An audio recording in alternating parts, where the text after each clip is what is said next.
On August 9th, 2013, Brandon Lawson was driving through the dark Texas countryside when his truck ran out of gas. The 26-year-old had left his San Angelo home after an argument with his girlfriend, heading toward his father's house in Crowley. It was supposed to be a simple drive, but everything went wrong on State Highway 277. Around 12:50 a.m., Brandon called 911. The call would become one of the most analyzed recordings in missing person history. His voice is frantic and confused as he reports being in the middle of a field, claiming someone is chasing him. The audio is garbled and difficult to understand, but he mentions seeing other people and asks for help. 911 emergency. Yes, I'm in the middle of the field. The we're just pushing guys over. Right here going towards Javelin on both sides. My truck ran out of gas. There's one car here. You got to take it to the woods. Please hurry. Okay. The call is haunting because Brandon sounds genuinely terrified. He talks about running from someone, mentions other people being present, and seems to be hiding. The dispatcher struggles to understand him as his words become increasingly frantic before the line goes dead. When police arrived at his truck's location, they found it abandoned on the roadside. The doors were unlocked, keys inside. His wallet and phone were gone, but other belongings remained untouched. There were no signs of a struggle around the vehicle. The search began immediately. Helicopters with thermal imaging scanned the area. Bloodhounds followed scent trails that led into the wilderness before disappearing. Volunteers combed through miles of rough terrain filled with rattlesnakes and wild hogs. Despite extensive efforts, no trace of Brandon was found. For nearly a decade, the case remained cold. Brandon's family never stopped searching, organizing their own investigations and keeping media attention alive. Then, in February 2022, human remains were discovered in a remote area near where Brandon disappeared. The remains were eventually identified as belonging to Brandon Lawson. While his body was finally found, the mystery of what happened that night remains unsolved. The 911 call still raises questions about who was chasing him and why he sounded so terrified in those final moments. March 18, 2009 started like any other day for Claudia Lawrence. The 35-year-old chef arrived at work at the University of York, chatting with colleagues about weekend plans. CCTV footage from the campus shows her in good spirits, laughing with friends. At 2:30 p.m., she clocked out and walked to her car. That was the last time anyone saw her alive. Claudia lived alone in a terraced house in York's historic district. When she didn't show up for work the next morning, her colleagues grew worried. She was known for being reliable, never missing shifts without calling. Her boss tried reaching her, but her phone went straight to voicemail. Police arrived at her home that evening and made a disturbing discovery. The front door was unlocked, her phone was on the kitchen counter, and her bed hadn't been slept in. But there were no signs of a struggle. Her car was still parked where she'd left it. Her purse and keys were missing, but nothing else seemed disturbed. The investigation became one of the largest missing person cases in British history. Officers searched the River Ouse, thinking she might have fallen in. They combed through woodland areas and abandoned buildings.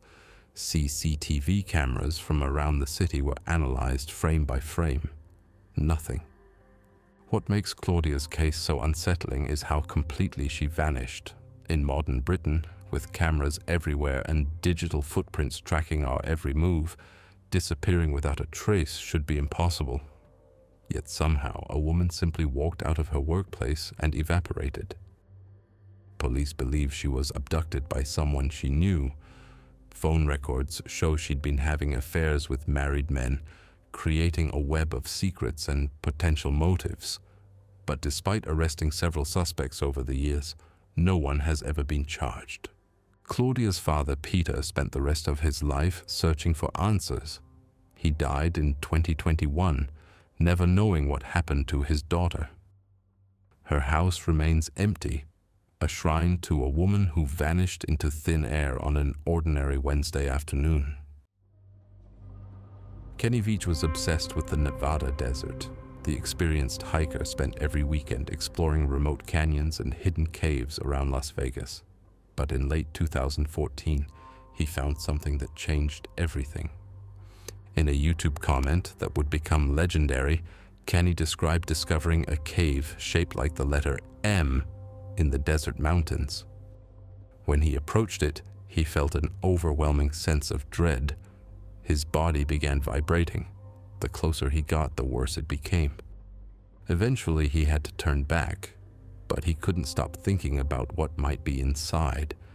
The internet was fascinated. Viewers begged him to return with a camera. Kenny promised he would, despite feeling terrified about going back. On November 10th, 2014, he set out for his final hike. His girlfriend dropped him off at a trailhead near Nelson, Nevada. He carried his usual gear: water, snacks, and a video camera. He planned to film his exploration of the M cave and finally solve the mystery. The pickup time was set for 8 p.m. Kenny never showed up. Search teams scoured the area for weeks. They found his phone near a mine shaft, but nothing else. No camera, no footage, no sign of Kenny. The terrain was dangerous, filled with unmarked mines and unstable rock formations. Search dogs lost his scent near a cliff edge. What happened to Kenny Veach remains unknown. Some believe he fell into an unmarked mine shaft. Others think he staged his own disappearance. But the most chilling theory is that he found the M cave again, and something was waiting inside. Desert explorers still search for the cave today. They found dozens of M-shaped formations, but none match Kenny's description. Maybe the cave never existed. Maybe it was sealed by rock slides, or maybe it's still out there, waiting for the next curious hiker to discover its secrets. Kenny's final YouTube comment haunts his followers: "If I don't return, don't look for me." April 1st, 2014 was supposed to be the adventure of a lifetime for Dutch students, Kris Kremers and Lisanne Froon. The best friends had traveled to Panama to volunteer with children and learn Spanish. Their Instagram posts showed them smiling on beaches, exploring markets, and making new friends in the mountain town of Boquete. That morning, they decided to hike the Pianista Trail, a popular tourist route through the cloud forest. They were experienced hikers and had researched the trail carefully. Local guides said it was safe for tourists. They brought water, snacks, and Lisanne's camera to document their adventure. The trail starts in farmland before climbing into dense jungle. For the first few hours, everything was perfect. Lisanne's camera captured beautiful shots of the forest, the girls posing on wooden bridges, and panoramic views of the valley below. They seemed happy and relaxed, but at 1:54 p.m., something went wrong. The photos show them reaching a summit with a view of the Caribbean coast. This was beyond the official trail end. They had gone too far. What happened next remains one of the most disturbing mysteries in Central America.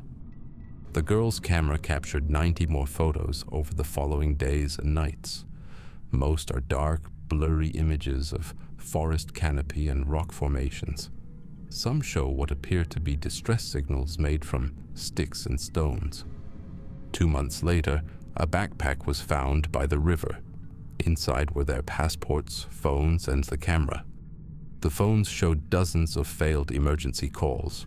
Then, over the following weeks, local villagers began finding bones and clothing scattered throughout the jungle. The official investigation concluded they got lost and died from exposure, but many questions remain unanswered. Why were some bones bleached white while others weren't? Why was Lisanne's foot found in her boot perfectly preserved? And what do those final haunting photos really show? Their families still search for answers, convinced something more sinister happened in that jungle paradise. September 27, 2014 started as a rainy Saturday morning in Murray, Utah. Kalin Lauder, a 30-year-old woman living in a condo complex called Canyon Cove, was experiencing what her family would later describe as a mental health crisis. She had been acting strangely for days, making unusual phone calls and seeming confused about basic things. That morning, Kalin made 3 separate 911 calls. The recordings reveal a woman in distress, speaking in disjointed sentences about needing help, but unable to clearly explain what was wrong. Dispatchers tried to understand her location and the nature of her emergency, but her responses were confusing and contradictory. I've been intruder house. Repeat the address for verification. They're stealing from my house. Okay, say your address one more time. I'm having a hard time hearing you. Get the out of my house. Okay, do you know who this person is? No, I don't. I just know that there's an intruder in my house. You don't know who they are? No, I don't. I'm going to look from where I'm at because I'm worried about my safety. Then around 1:30 p.m., Kalin did something that would puzzle investigators for months. She left her condo barefoot, wearing only light clothing despite the cold rain. She didn't take her purse, phone, or any money. Surveillance cameras captured her walking through the complex parking lot, then disappearing into the surrounding neighborhood. The weather was terrible that day, cold, wet, and getting worse. Kalin was completely unprepared for the conditions. Her family immediately began searching when they couldn't reach her, driving through the neighborhoods around her condo complex and calling local hospitals. Police launched a massive search operation. Helicopters with thermal imaging scanned the area. Search dogs followed scent trails that led to nearby businesses and then seemed to vanish. Volunteers combed through parks, drainage ditches, and construction sites. The search expanded to cover over 100 square miles of the Salt Lake Valley. For over 2 months, there was no sign of Kalin. Her family held vigils and organized search parties. Missing person flyers were posted throughout the area. The case received significant media attention, with local news stations regularly updating the public on search efforts. On December 1st, 2014, a body was found in the Jordan River near 4,800 South. The remains were identified as Kalin Lauder. The discovery answered the question of where Kalin was, but it raised new mysteries about how she ended up in the river and what happened during those final hours.